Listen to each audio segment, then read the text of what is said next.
Når man møder et menneske i en psykisk krise, kan det ofte være en voldsom oplevelse, som man bliver skræmt af, og derfor vælger mange at kigge den anden vej i stedet for at hjælpe. Men man skal ture at blande sig, siger skuespilleren Peter Mygind. Det er ikke længe siden, jeg tog toget ind i byen, hvor der står de skulle med toget og hopper ind i toget, og så lige inden toget kører, så siger man, gud, jeg glemte at stemple det her kort. De havde sådan et togkort, som man skal ind foran den der bip-bip-maskine.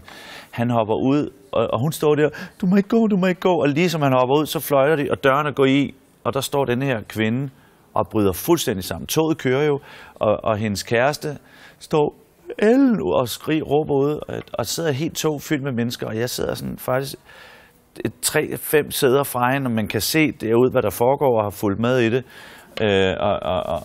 Og jeg farer hen med det samme. Træk vejret. Altså hun får et panikanfald. Nej. Altså helt, og jeg siger, træk vejret. Vi stopper på næste station. Og så står jeg af med dig, og han tager det næste tog, det er helt sikkert.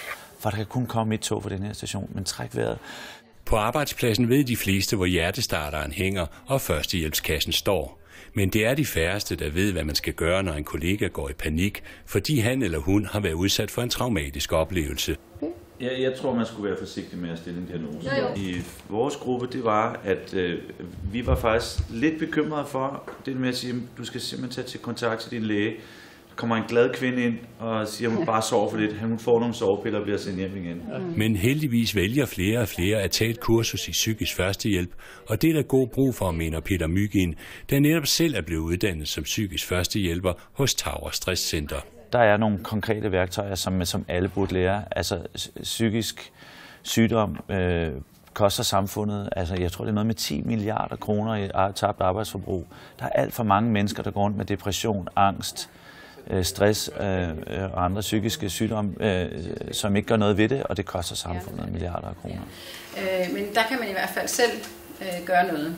De 2 instruktører hos Tower Stress Center har siden juni uddannet 50 psykiske førstehjælpere. Og især hash. Og det er jo selvfølgelig, som Benedikte også sagde tidligere, at det er fordi, at man kan få psykose af at ryge hash. Og holder løbende kurser og gratis infomøder for både virksomheder og enkeltpersoner om vigtigheden af at kunne psykisk førstehjælp og om at integrere den i virksomhedens stressberedskab.